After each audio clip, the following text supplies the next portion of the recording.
Nagrebelde si Sheba kay David. Ika-20 kabanata. Ngayon, may isang tao mula sa lahi ni Benjamin na laging naghahanap ng gulo. Siya ay si Sheba na anak ni Bikri. Pinatunog niya ang trompeta at pagkatapos ay sumigaw, "Mga taga-Israel, wala tayong pakialam kay David na anak ni Jesse. Umuwi na tayong lahat."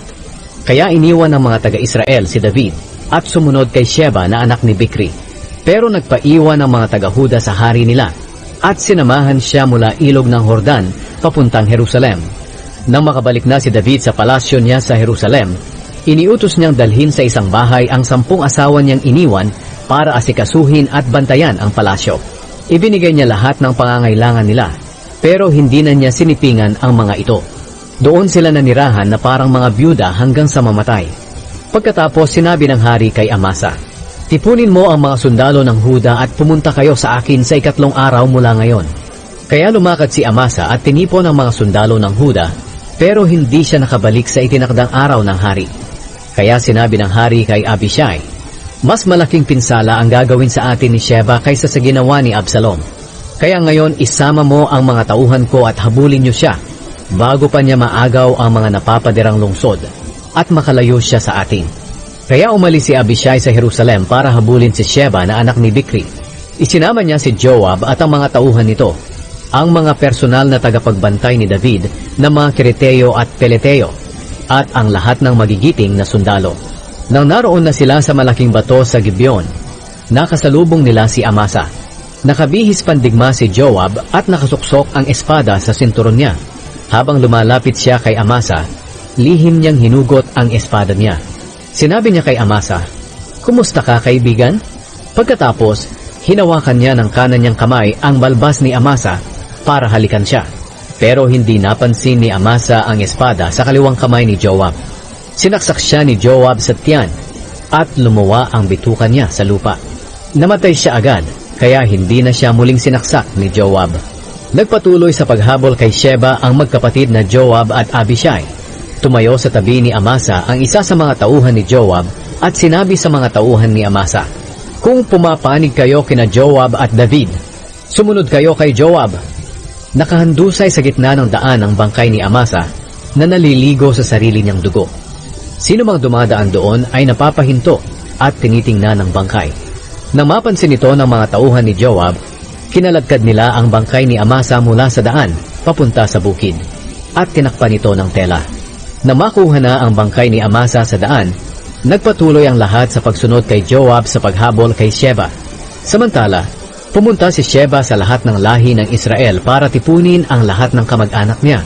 Sumunod sa kanya ang mga kamag-anak niya at nagtipon sila sa Abel Bet-Maaka. Nang mabalitaan ito ni Joab at ng mga tauhan niya, nagpunta sila sa Abel Bet-Maaka at pinalibutan ito. Gumawa sila ng mga tumpok ng lupa sa gilid ng pader para makaakyat sila, at unti-unti nilang sinira ang pader. May isang matalinong babae sa loob ng lungsod na sumigaw sa mga tauhan ni Joab, "Makinig kayo sa akin. Sabihin niyo kay Joab na pumunta sa akin, dahil gusto kong makipag-usap sa kanya." Kaya pumunta si Joab sa kanya at nagtanong ang babae, "Kayo ba si Joab?" Sumagot si Joab, "Oo, ako nga." Sinabi ng babae, "Makinig po kayo sa sasabihin ko sa inyo." Sumagot si Joab, "Sige, makikinig ako." Sinabi ng babae, "May isang kasabihan noon na nagsasabi, kung gusto niyong malutas ang problema niyo, humingi kayo ng payo sa lungsod ng Abel. Isa po ako sa mga umaasang magpapatuloy ang kapayapaan sa Israel. Pero kayo, bakit pinipilit niyong ibagsak ang isa sa mga nangungunang lungsod sa Israel? Bakit gusto niyong ibagsak ang lungsod na pag-aari ng Panginoon?" Sumagot si Joab, "Hindi ko gustong ibagsak ang lungsod niyo. Hindi iyan ang pakay namin. Sumalakay kami dahil kay Sheba na anak ni Bikri, na galing sa kaburulan ng Ephraim. Nagre-rebelde siya kay Haring David. Ibigay niyo siya sa amin at aalis kami sa lungsod ninyo." Sinabi ng babae, "Ihahagis namin sa inyo ang ulo niya mula sa pader." Kaya pinuntahan ng babae ang mga nakatira sa lungsod at sinabi niya sa kanila ang plano niya. Pinugutan nila ng ulo si Sheba at inihagis nila ito kay Joab. Pagkatapos, pinatunog ni Joab ang trompeta at umalis ang mga tauhan niya sa lungsod at umuwi. Si Joab ay bumalik sa hari sa Jerusalem. Ang mga opisyal ni David. Si Joab ang commander ng buong hukbo ng Israel. Si Benaya naman na anak ni Jehoiada ang pinuno ng personal na tagapagbantay ni David na mga Kereteo at Peliteo. Si Adoniram ang namumuno sa mga alipin na sapilitang pinagtatrabaho. Si Jehoshaphat na anak ni Ahilud ang tagapag-ingat ng mga kasulatan sa kaharian. Si Sheva ang kalihim ng hari. Sina Zadok at Abiatar ang pinuno ng mga pari. Si Ira na taga Jair ang personal na pari ni David.